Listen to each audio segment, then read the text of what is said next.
revealing of the glory of our Lord Yahushua Mashiach. That's right. Now get me the book of 2 Peter's, the first chapter. Peter says the same thing again. No, actually, before you get that, get me John the 15th chapter again, and get me from verse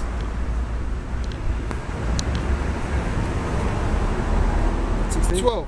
12. Okay, yeah. This is John 15 verse 12. This is my commandment, that ye love one another. Who's the one another that he's talking about? The one another that he's talking about is the brethren. Who are the brethren? The brethren is the elect. He ain't talking about the whole world when he said that, man. Because you ain't supposed to love no damn demon, man. No child of Satan, man. Okay? Love the good, hate the evil. You love the good, you hate the evil. Exactly that. That ye love one another as I have loved you. Yeah, the one another. Who is he talking to? The disciples, man. He wasn't talking about the whole fucking world. Well, no, he goes on to say that later on, man. He said, as I have loved you. As Lord, I have, the Lord didn't love everyone, man. He said, love not the world, man. So that means he didn't love the world either. So it's only a select few people. But man. he's going to show you that he's only talking about that select few. Go on. Greater love have no man than this. Yep. That a man lay down his life for his friends. Who did the Lord lay down his life for? Israel. For Israel. But the elect, which is, he said, for his friends. Mm-hmm. Now let's find out if everyone is automatically his friend. Read on. Ye are my friends, if ye, Conditional. if ye do whatsoever I command you. That's it. That's it. Which is simple P on which goes back to who are my brethren? They which what? Do my commandments, man. Do the commandments. Keep the will of the Heavenly Father. They do what he commands. Go on, read on. Yep. Henceforth I call you not servants, for the servant knoweth not what his Lord doeth. But I have called you friends. For all things that I have heard of my Father, I have made known unto you. And that's us. And that's how we know you people in the churches, you ain't the Lord's friends, because the Lord ain't giving you this truth, man. Mm-hmm. And even when we stand out here and we break it down to you, you can't receive it. Because the Lord ain't supping with you, man. The Lord's put a block, man, because you ain't been chosen to receive this truth. Even though we're breaking it down to you right now, you're still going to scoff. Right? Go on, read on. Yeah. You right? Yeah. What are you doing? Reading from the Quran or something? No. You're Jewish? No, we're not Jewish, no. I see the star in it. What are you guys doing? We're reading out the Bible. Are you reading out the Bible, yeah? Yeah, standard. Yeah. Yep, for real. Go on. This is verse 16. Ye have not chosen me, but I have chosen you. Right, so according to the Bible, you don't choose to follow the Lord chooses you, which negates free will. Mm-hmm. Right? According to the Bible, there is no free will. Like, going back to Shakespeare. Shakespeare, the word for theatre comes from the word theos, which means God. And Shakespeare said the world is a stage. And we're all just actors. Everyone's playing their part, man. The 12 disciples, they played their part. They could have not played a part. Well, And ordained you that ye should go and bring forth fruit, and that your fruit should remain, that whatsoever ye shall ask of the Father in my name, he may give it to you. right, now give me 1 Peter's, man. So what's it? You believe in the Bible? Yeah, my dad's Christian. My dad's a pastor. Your dad's a Christian, your dad's a pastor. Yeah. Okay. Well, that's good, man. Yeah. You believe in the Bible. You read it? I've not read it. I've thought about it. I've got a Bible, but I've never read it. No. You never read it? You should read it, man. Yeah, a lot of people say there's a lot of stuff in there that like touches you, you know. That what? That touches you. You can relate to in life, like something that you've already experienced. Yeah. Well, yeah, well. You read the Bible and you think, I've already sort of experienced that, but you know what I mean, in a certain sense, like obviously not the way that it's being brought across, but same sort of circumstances and situations in life where you come across something that you've got to think about whether you would do it or not, or whether you've done it on, and had to make a choice about where it's going to bring you to. You know? Yeah, well, I hear what you're saying, because basically the Bible This ain't no. You see, a lot of people think the Bible is some kind of storybook or some fictional. This Bible is really a book of history. Yeah, yeah. It's a book of history. It's also a book of wisdom. Yeah. It's got proverbs and different sayings that you can learn from. But it's also a book of prophecy. Yeah. So it still relates to today because all the prophecies which are written in the scriptures going into what's supposed to happen in these last days is happening. That's what a lot of people don't understand in this day and age though, because they're so used to cinema and things that are being sort of documented in like documentaries and things like that. They don't understand the Bible as being the same sort of thing but before a time when there was media in order to sort of... Well, a lot of the stuff they get for the movies, they got it out of the Bible, man. Yeah, no, a lot of them storylines and like, for instance, Star Wars, man. A lot of the places in Star Wars are the actual places that are in the Bible, man. Really? The whole concept of Star Wars is really a perversion of the Bible.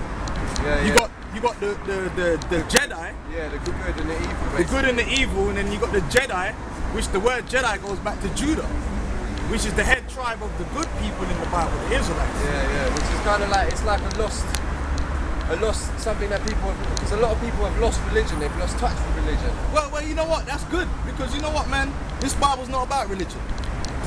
See, when you read this Bible was never ever about religion. Religion is something that anyone can join.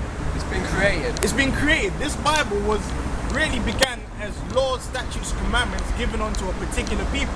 Yeah. And it's the same thing today. It's never changed from that. You can't find Judaism in the Bible.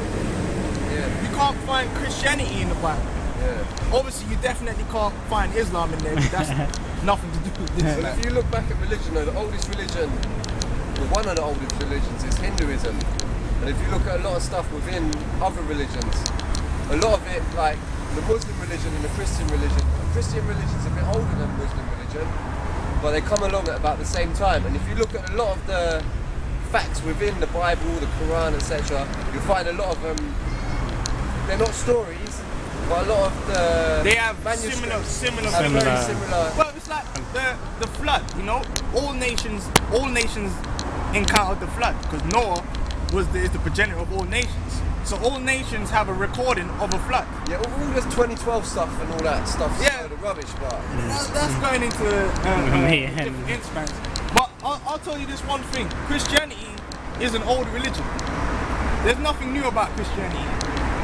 Christianity is just basically the old Babylonian mystery schools hiding behind the Bible.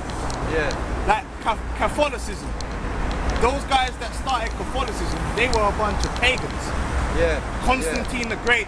Yeah. And a lot of the things That's the religion that was spread across England before the Romans invaded, and they brought the Catholic religion with them. The Druids, they followed another form of the mystery schools. Yeah, the Druids, yeah. Right, the Druids and that. And then you had the Catholicism, but Catholicism is basically the same thing. It's all the worship of the sun and the moon. That comes into another thing, how the English language has been evolved, because it's been invaded so many times. So the Saxons, the French, everyone has invaded England at some point, and that's where the English language comes across as well. Yeah, it's true. But let me ask you something then. Yeah, sure. What colour was Jesus Christ? I would say Jesus was a black man, to be honest, because Give me, man. Do you know what, man? it started in Africa, in Ethiopia, which is where the Garden of Eden was supposed to be. Well, technically that's not true. That's a lie that was told. Africa is not the motherland. Basically, when you do the research going into the four rivers that came out of Eden, you had the Nile, you had the Tigris, you had the Euphrates. It really puts it in Israel. That's why in the book of Galatians, give me that in the book of Galatians, it tells you in the book of Galatians that Jerusalem is the mother of us all. How do you feel about the whole Palestine, Israel conflict? That's in the script. That's in the scriptures. Let me deal with this first. You know where it is? If you can find that, get that. Because even the Bible tells you Jesus Christ is a black man. Yeah. It tells you that in the Bible. But get this first, because you said Africa is Africa's not the motherland. In fact, a motherland doesn't matter. If you understand, because me and you are standing on the same land right now with two different colours. Yeah. So land really doesn't matter about what colour you are. I think, like, I'm a white guy saying this, but I think a lot of conflict comes through white culture.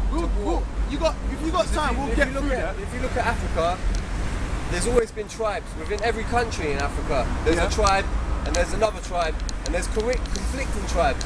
But a lot of the time, there's trade and things like that were made in the past, and a lot of peace across the whole of Africa.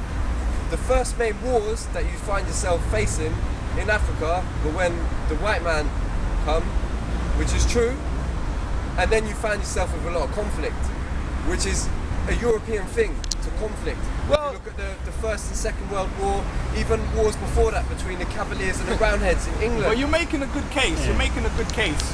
But you see, it goes deeper than just the colour of the skin. It's not really It's not to do, especially in this day and age, it's not to do with race, but it is to do with race. Did you watch the Olympics? Yeah, I watched it. And before the 200 metres race with Bolt and Blake and all the Jamaicans that won, they had a video about like Darwin's theory on genetics, etc. And why black guys are faster at running. And that's I don't reckon that's bullshit, man. But the reason why is, I'll tell you why I'm saying what I'm saying. Now it's a 5-6 hour flight to another country. But back in the day, you'd have to get on a boat for 6 months to be travelling. But no, I do believe that. But you gotta understand, okay, hear me out, hear me out what I'm gonna tell you, right? You see, it's about race, but race isn't about colour. Yeah. You understand what I'm trying to show you is the point I was making with the whole Africa thing is. Well, you could say something about like England used to have a thing with Ireland, which they still sort of have. Yeah, but did you know that the Irish? See, that's what you got to know. Let me just break it down. Like, just hear me out for a second. My family are Irish, isn't it? And well, I can tell. My family are Irish too. And they always say to me that Irish people were the first slaves.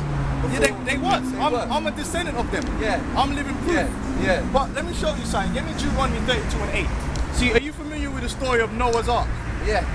So Noah and his wife, they had 3 sons. Yeah. And they had wives, right? Now from those 3 sons, one of them called Jacob.